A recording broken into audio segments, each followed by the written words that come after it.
Ok. Como que o senhor enxergou a reação do meio jurídico ao posicionamento do Supremo sobre a questão da prisão em segunda instância? Eu sempre tive comigo que não era necessário aguardar o recurso especial junto ao Superior de Justiça, nem o extraordinário junto ao Supremo Tribunal Federal. Aliás, há 2 anos atrás eu levei esse tema ao plenário do Supremo Tribunal Federal, num caso relativo a Luiz Estevão, que foi condenado e estava já com mais de 26 recursos só no âmbito do Superior Tribunal de Justiça.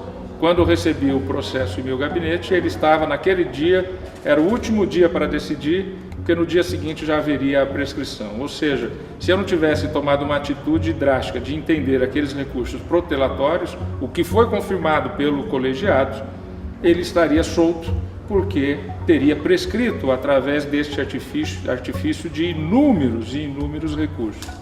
Então eu penso que essa decisão do Supremo Tribunal Federal foi correta, porque havendo já os juízos ordinários que julgam o fato, os tribunais superiores julgam a legalidade. Ele não julga se o fato ocorreu ou se o fato não ocorreu, ele julga a legalidade. A não ser naqueles casos em que originariamente o Supremo tem que julgar, que são os casos chamados de autoridades com foro de prerrogativa de função, como os parlamentares e os ministros. Pois bem, mas nos casos normais, o que ocorre?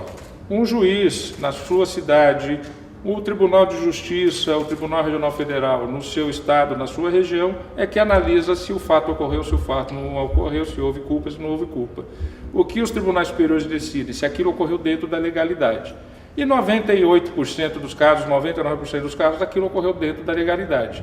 Então, a execução imediata não vai impedir, por exemplo, ainda a análise dos habeas corpus, que nós julgamos sempre no Supremo Tribunal Federal, depois de já passar pela instância do Superior de Justiça, depois de já passar por um tribunal local e de um juiz de primeira instância. Então nós temos hoje enormes mecanismos de proteção ao acusado, garantindo a ampla defesa. O Brasil é um dos países no mundo que mais garante ampla defesa, até porque nós passamos por 2 períodos de governos autoritários, que foi o período Getúlio Vargas do Estado Novo de 37 a 1945 e depois o governo militar de 1964 a 1985. Com isso, a Constituição de 88 criou mecanismos enormes de proteção à defesa do cidadão.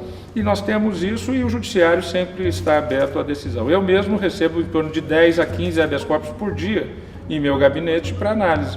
Se identifica se seria uma ilegalidade, nós decretamos essa ilegalidade. Mas a verdade é que 90% dos casos, e muito mais do que isso, são casos que ocorrem dentro da normalidade.